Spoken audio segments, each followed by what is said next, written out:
Assalamualaikum warahmatullahi wabarakatuh. Allahumma salli ala sayyidina Muhammad wa ala ali sayyidina Muhammad. Allahumma hdina wahdi bina waj'alna sababan liman ihtada. Saudara-saudaraku yang dirahmati Allah Subhanahu wa taala, kembali lagi bersama kita di channel Pangeran Cahaya. Konten kali ini kita akan membahas tentang pentingnya, sangat pentingnya bagi yang mengaku umatnya baginda Nabi sallallahu alaihi wasallam untuk menyempurnakan semua aspek. Seperti mana komponen kita ini ada tubuh, hati, nyawa, dan rahasia. Bagaimana kita sempurnakan tubuh itu sebagai ilmu syariat, dipakai pakaiannya tubuh itu ilmu syariat. Kemudian ilmu thariqah kepada hati, kemudian ilmu hakikat kepada nyawa, dan ilmu sir ma'rifat kepada rahasia. Maka 4 komponen ini tidak akan pernah terpisah, yang dimana juga angka 4 ini dikeramatkan ya. Ada 4 unsur, 4 malaikat, 4 sahabat utama, 4 arah mata angin, 4 juga di dalam kandungan ya. Banyak sekali masalah 4 ini, 4 imam mazhab, 4 khalifah, kemudian 4 ini banyak sekali.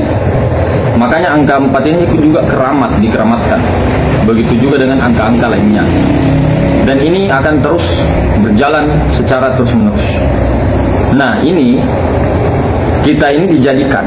Nah, kelihatannya kita ya, bahasa syariat kita ini dijadikan itu dalam komponen yang sempurna, yang sangat sempurna dari tubuh, hati, nyawa, rahasia. Sementara apa yang dimiliki hewan-hewan di alam semesta ini itu tidak ada yang sempurna seperti insan. Dia tidak memiliki sir. Itu bedanya kita dengan makhluk lainnya. Maka insan ini lengkap, betul-betul lengkap, saudara. Maka di sini yang mengaku umatnya baginda Nabi, umat terakhir, atau bisa dikatakan Nabi kita yang terakhir ya, khataman Nabi Anbiya wal Mursalin, wa Sayyidina wa Maulana wa Syafi'ina Sayyidina Muhammad sallallahu alaihi wasallam bin Sayyidina Abdullah. Beliau adalah uswatun hasanah, yang dimana beliau adalah pangkat kenabian terakhir. Maka ketika kita mengaku sebagai umat beliau, sebagai syariat, ilmu syariat kita, ilmu kenyataan, ada nabi masing-masing. Jadi kalau kita mengaku umatnya baginda Nabi, ada namanya praktek mendirikan sholat selama 5 waktu. Itu bukan lagi, kemarin sudah dibahas, bukan lagi sebagai kewajiban, tapi di atasnya adalah kebutuhan karena nikmatnya daripada sholat, mendirikan sholat. Maka inilah pentingnya kisah-kisah di Isra Mi'raj, diceritakan itu bahwa Sayyidina Jibril membawa kendaraan berupa buruk, kemudian menawarkan untuk baginda Rasulullah SAW itu untuk naik kepada buruk itu. Kemudian siapa sopirnya? Siapa yang nyopiring itu sampai ke sebelum ke Sidratul Muntaha itu adalah Sayyidina Jibril. Kemudian baginda Nabi, ini kita secara syariat ya, hakikatnya beda lagi. Baginda Nabi duduk di buruk, secepat kilat sudah sampai ke sana.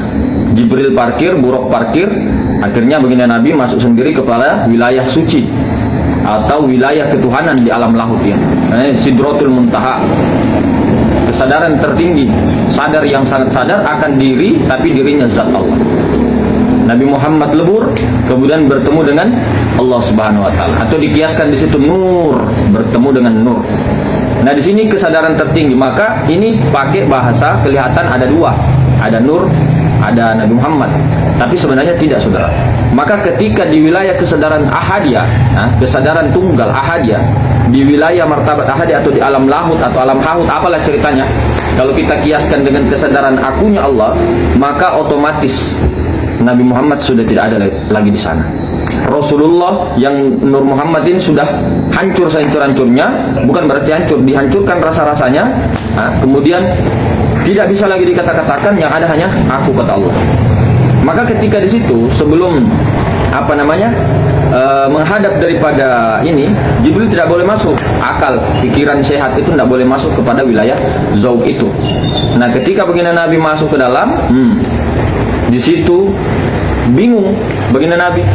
Bingung karena ketika sudah dalam kebingungan itu, bukan bingung bahwa kita seperti kita ya, enggak. Maksudnya bingung di situ tidak ada siapa-siapa. Di atas tidak ada, di bawah tidak ada, kanan kiri tidak ada, depan belakang tidak ada.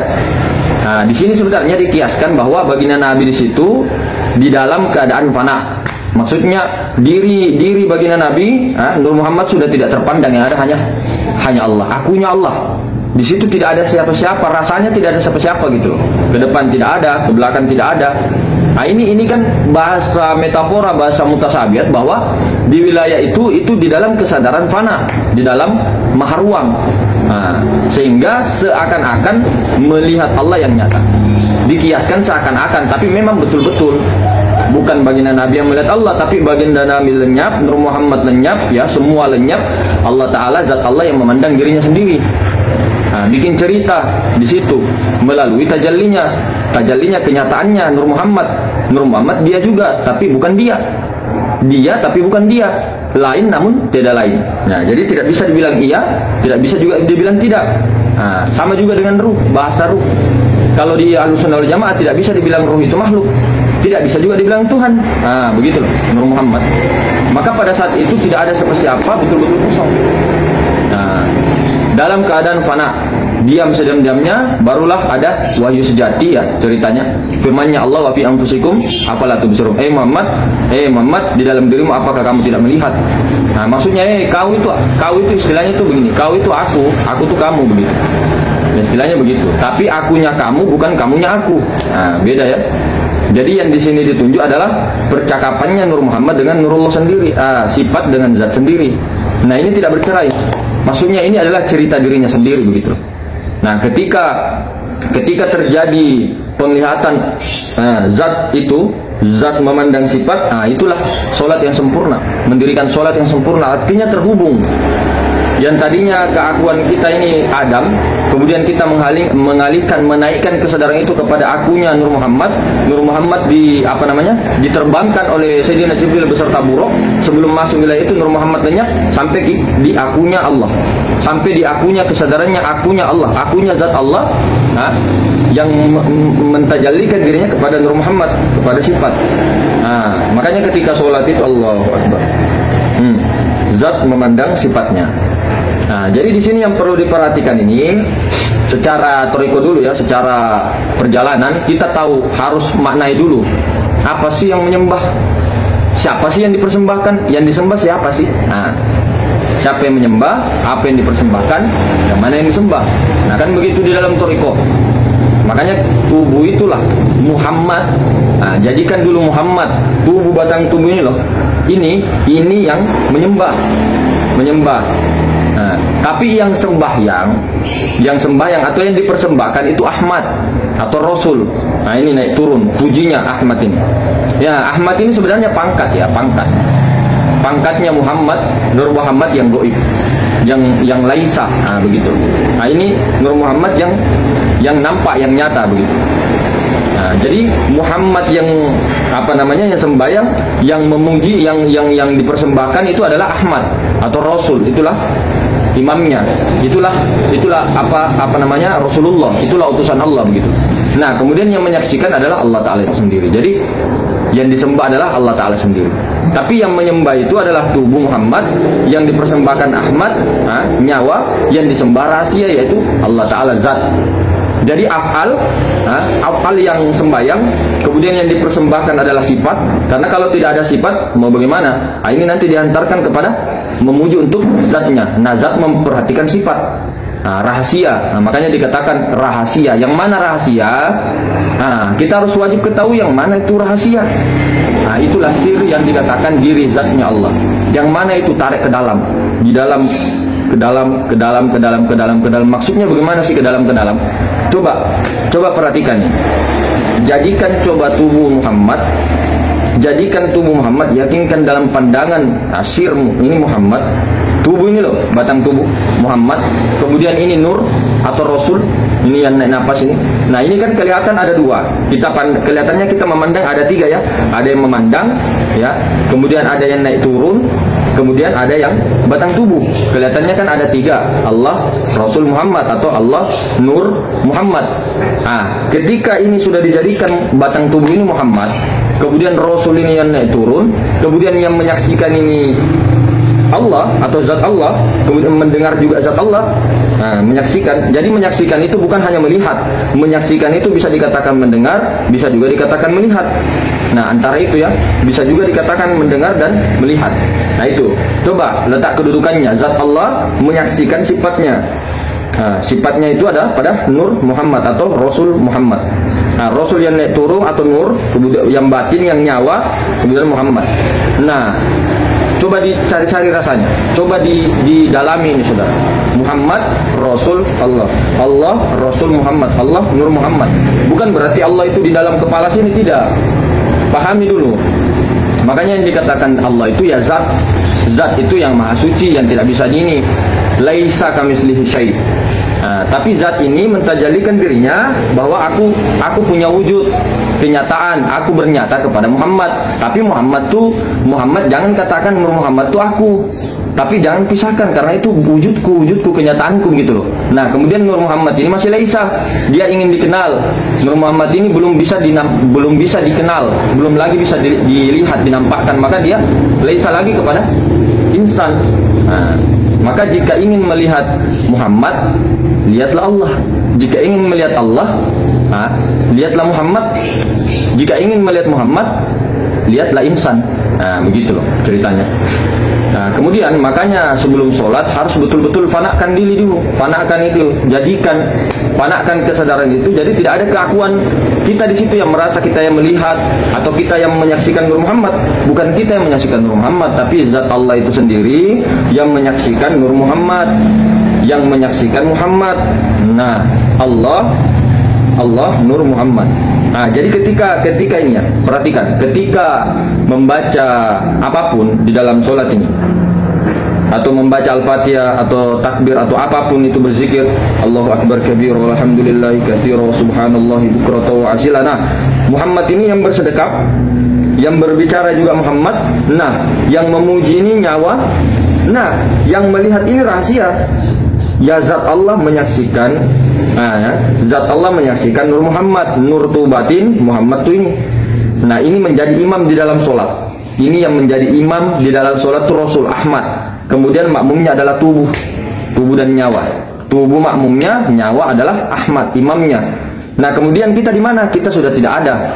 Lalu siapa yang melihat itu? Yang melihat itu, yang menyaksikan sendiri adalah zatnya. Zat Allah yang menyaksikan sifatnya. Sifatnya nampak kepada afalnya. Afalnya itu tidak bisa bergerak kalau tidak ada sifat. Sifat tidak bisa melihat, tidak bisa berkuasa kalau tidak ada zatnya. Begitu ceritanya. Jadi ini satu wujud. Wujudnya tuh satu. Sama dengan kita, tubuh, hati, nyawa, rahasia. Tubuh, ya kan? Hati, nyawa, rahasia. Satu wujud. Satu wujud. Zohir, batin, rahasia. Kalau mau. Kelihatan ada tiga, tapi satu wujud. Kita ini contohnya, makanya contoh paling besar ya pada insan. Kita ini tiga kah? Empat kah? Apa empat wujud kah? Tidak, satu saudaraku. Wujudnya tak satu. Ujung rambut, ujung kaki, zahir batin kan satu. Begitu juga dengan Allah Ta'ala, dengan segala apa yang ada. Jadi begitu. Jadi ketika dipisah-pisahkan salah kita. Makanya sebelum kita bertakbir itu panakkan dulu, jangan ada keakuan kita di situ. Kemudian yang pertama naik itu adalah imam. Ya Rasul itu Ahmad itu. Karena di dalam syariat saja kita ada imam. Ketika mendahului imam maka sholatnya tidak sah. Nah, sama juga di ilmu hakikat, di ilmu ma'rifat. Jadi ketika sholat jangan sembarangan naik turun napas. Nah, di sini banyak metode. Kalau metode kita itu dari guru-guru kita itu hisap napas dulu, tahan, baru Allahu Akbar. Nah, ada juga yang metodenya itu napasnya bersamaan dengan tangan. Ketika naik Allahu Akbar. Kemudian ketika ruku turun juga napasnya. Ketika i'tidal naik napasnya. Ketika mau sujud napasnya turun. Ketika duduk di antara dua sujud napasnya naik. Nah, menghisap dia. Kemudian ketika sujud napasnya turun dulu baru sujud. Nah, itu. Kalau kita hisap napasnya dulu baru takbir Allahu Akbar. Misalnya sudah ya. Baru ketika ruku hisap napas dulu. Allahu Akbar. Jadi tidak mendahului. Jadi napas dulu yang naik, imam dulu yang bergerak, imam dulu yang nyawa dulu yang naik, yang duluan, yang menyetir, baru makmum ikut. Begitu. Tidak napas sembarangan aja. Nah, itu kalau orang tahu, orang paham ya, dipahamkan Allah. Nah begitu. Makanya sebenarnya orang itu tidak akan sempurna daripada sholatnya secara lahir dan batin kalau tidak tahu dulu syahadat. Syahadatnya ya lahir batin. Jadi bukan hanya bersyahadat secara syariat, iya secara syariat ya, secara syariat asyhadu an la ilaha illallah wa asyhadu anna muhammadar rasulullah, yaitu kita bersaksi kepada Allah kemudian Nabi Muhammad secara syariat, tapi secara hakikat disaksikan kepada diri sendiri, saudaraku. Jangan kemana-mana. Maka panakkan Adam itu sebelum bersyariat. Makanya kan diinikan dulu sebelum awaluddin ma'rifatullah, kenal awal agama itu sebelum beragama, maksudnya itu kenal Allah dulu. Nah, ketika sudah otomatis kenal Allah, betul-betul mengenal caranya mengenal Allah bagaimana? Nah, kenali semuanya, ditunjukkan semuanya, baru kenali diri, matikan Adam itu. Ketika Adam sudah mati, yang ada hanya Muhammad dengan Allah. Maka terjadilah dua kalimat syahadat. Kelihatannya ada dua ini, masih ada syahadat tauhid, ada syahadat rasul. Tapi nanti ditauhidkan lagi di makrifat bahwa ini tuh satu barangnya, satu. Makanya Muhammad naik saksi asyhadu an la ilaha illallah, menyatakan bahwa aku ini dari yang kosong. Yang Nur Muhammad ini loh, semuanya yang maujud, yang wujud itu daripada yang kosong. Nah, kemudian lebur Muhammad, lebur semua, tidak ada lagi wujud-wujud lain selain daripada maha ruang. Nah, akunya maha ruang ini mengatakan aku itu loh, aku itu anna, dan aku juga bersaksi anna Muhammad Rasulullah.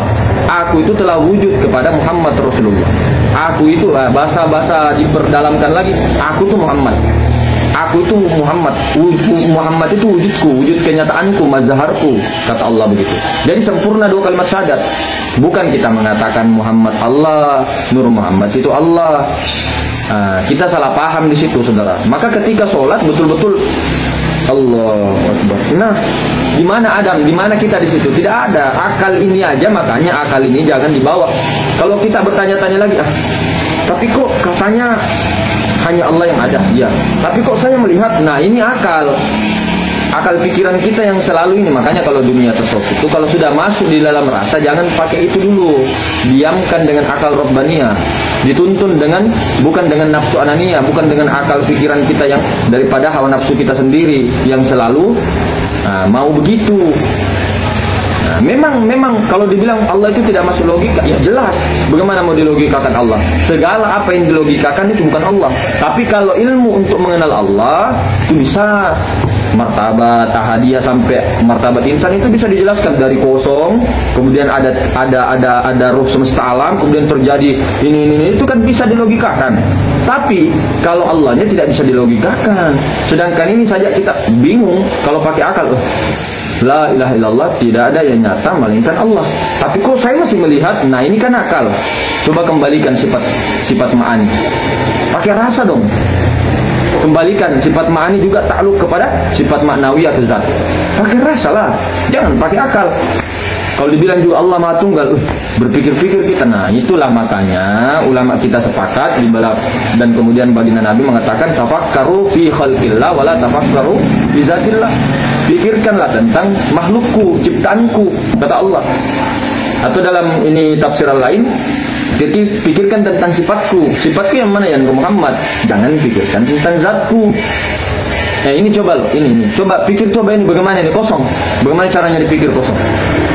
Dikosong-kosongin apa diisi-isikan. Nah, makanya ya Nur Muhammad sifatnya begitu. Secara bahasa ini, bahasa syariat, bahasa luar, itu makhluk dijadikan baharu karena dijadikan secara syariat. Tapi secara kita tarik ke dalam, ya beda. Kalau kita mampu menembus ya dia juga. Tapi kalau keluar, wajib dibilangkan itu baharu. Begitu. Tapi kalau di dalam kita bicara ke dalam, yaitu tidak bisa dibilang baharu karena dia juga. Kalau kita bicara hakikat, sama dengan menangis, sama dengan ketawa, begitu loh. Bukan Allah yang ketawa, bukan Allah yang menangis. Karena maha suci Allah daripada sifat-sifat itu, saudaraku. Bukan Allah yang duduk, bukan Allah yang naik motor, bukan memang. Karena secara syariat begitu. Apa kelihatannya? Yang menangis manusia, kelihatannya loh. Kita bicara syariat. yang bersedih manusia, yang duduk manusia, yang makan manusia. Tapi kata Syekh Yusuf di dalam kitab Sirrul Asrar, kitab Sirrul Asrar itu bukan hanya Syekh Abdul Qadir Jilani ya, maksudnya ada juga di ulama-ulama seperti Syekh Yusuf juga ada kitabnya namanya Sirrul Asrar. Beliau berkata bahwa kalau ditarik ke dalam, ya, ditarik ke dalam itu adalah semua adalah Allah Ta'ala yang menggerakkan. Nah ini masih belum ke dalam lagi nih. Kalau ke dalam lagi nanti bisa jadi fitnah. Saya tidak sebar di sini. Nah begitu loh. Kalau mau ke dalam lagi, tidak usah, yang penting mengertilah. Memang secara syariat begitu. Makanya Syekh Yusuf Al-Makassari mengatakan, wa ma ramaita iz ramaita walakinnallaha rama. Muhammad, bukan mengutip dari Al-Quran ya. Nabi Muhammad, Muhammad, Nur Muhammad, bukan kau yang melempar, tapi akulah Allah yang melempar. Sama juga dengan yang membunuh. Secara syariatnya manusia yang membunuh, bos, insan yang membunuh. Tapi secara hakikat di dalamnya tidak bisa kita mengatakan insan membunuh, karena dia tidak punya kuasa. Apa sifatnya manusia? La haula wala quwata illa billahnya kepada Allah. Ini kalau kita berbicara tauhid, ke dalam ma'rifat. Kalau keluar ya kita nanti pecah perang dunia ketiga, pecah-pecah dapur. Itu kalau bahasa ininya ya. Begitu. Betul-betul itu. Ya mumitu, ya mumit, ya mumitu, ya mumit. Allah maha mematikan. Allah maha mematikan. Allah maha keras. Allah maha agung. Ada kan nama-nama itu, nama-nama Asmaul Husna. Allah sangat keras siksaannya, begitu-begitu dan sebagainya. Itu bukan berarti Allah itu begini-begini, enggak. Jangan anukan. Ini secara hakikatnya semua apa yang ada dilihat keluar itu semua bukan Allah. Secara ini kita keluar ya, kita ke syariat, kenyataan. Bukanlah. Ini muhaddas semua ini muhaddas semua. Tapi kalau kita berbicara ke dalam, nah, tidak ada lain saudaraku, tiada yang nyata, la ilaha illallah, tidak ada yang ada, tidak ada sesuatu yang nyata melainkan Allah. Kalau dia diskusi la maujudun bihaqqi illallah, tidak ada yang maujud selain daripada Allah. Nah ini kalau orang yang mampu paham, saya kira insya Allah deh tidak ada pertentangan.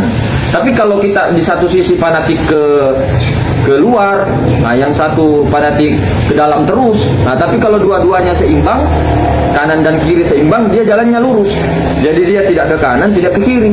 Nah orang seperti inilah yang dijadikan Allah bukan untuk kepada kanan dan kiri. Keseimbangannya itu bukan ke kanan, tidak terlalu ke kanan, ke kiri juga tidak terlalu ke kiri, seimbang. Inilah luar biasa umat yang luar biasa kalau seperti ini.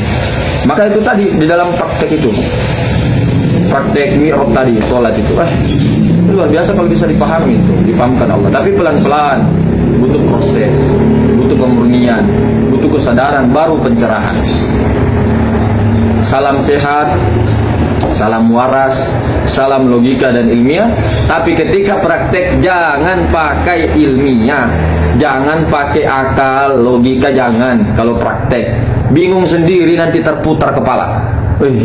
Yang kayak tadi itu contohnya. Nah makanya ulama kiaskan ketika ada ayat wa ma ramaita iz ramaita walakinnallaha rama. Muhammad, bukan engkau yang melempar tapi engkau yang melempar. Itu dikiaskan ulama kepada 7 sifat ma'ani. Muhammad, ini kiasan ya, kiasan bu. Sama dengan wa ma khalaqtul jinna wal ins illa liya'budun, dikiaskan illa liya'rifun. Bukan mengganti Al-Quran tapi mengkias. Sama dengan wa ma ramaita iz ramaita walakinnallaha rama, dikiaskan kepada 7 sifat ma'ani. Muhammad, yang tadinya Muhammad, bukan engkau yang melempar tapi Allah yang melempar. Nah, kita ke 7 sifat ma'ani. Muhammad, bukan engkau yang mendengar tapi Allah yang mendengar. Muhammad, bukan engkau yang berkalam tapi Allah yang berkalam. Muhammad, bukan engkau yang berkuasa tapi Allah yang berkuasa. Muhammad, bukan engkau yang tahu, yang berilmu tapi Allah yang berilmu. Muhammad, bukan engkau yang melihat tapi Allah yang melihat. Nah itu kalau dikiaskan ayat wa ma ramaita iz ramaita walakinnallaha rama. Begitu. Bukan berarti kita mengatakan Allah serupa dengan makhluk. Nah inilah makanya kalau tidak bisa mendudukkan ilmu pada tempatnya, bukan berarti ilmu syariat ilmu rendah, ilmu ma'rifat ilmu tinggi, bukan juga ilmu ma'rifat ilmu rendah. Ini semua seimbang. Dan ini komponen wajib, sebenarnya wajib untuk lengkap. Bukan satu persatu terus fanatik semua syariat. Enggak, hukumnya begini-begini. Ya oke. Kalau sholat itu begini aja yang diurus. begini cara wudhunya. Ya betul, memang begitu, harus, itu wajib. Tata caranya berwudu, ya, bacaannya, makhrajnya, tajwidnya, ini semua, ya, tata cara berdirinya di rukun 13 dan sebagainya, hukum-hukumnya. Di thariqah juga hudurul qalbinya, kemudian di hakikat juga, di ma'rifat juga.